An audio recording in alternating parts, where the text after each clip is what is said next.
Wanna know how to add event countdown to your website in WordPress?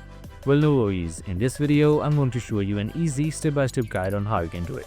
It's super simple, so let's get right into it. Now, first things first, make sure you are on the dashboard of your site right here.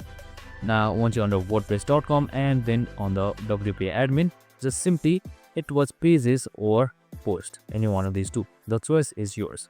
Now, once you've done that, just simply select an empty page or an empty post. Now, once you've done that, an editor page should open up. On the top left side right here, you should be seeing this plus icon. So simply select the block inserter, and once you're done, you can just simply scroll all the way down until you find event countdown, or just simply type it up or sort it up. Now right here, you should be seeing event countdown right here with the calendar icon. So you can just drag and drop it to your canvas or just select it once. Right here, as you can see, you can just simply type in the title and choose the day that you want. So it could be anywhere. So if once you've selected the date, here your title or countdown should start up, and there you go. Super simple and easy. I hope this video helped. If it did, make sure to like, subscribe and tune in with us for more of these videos. See you in the next one.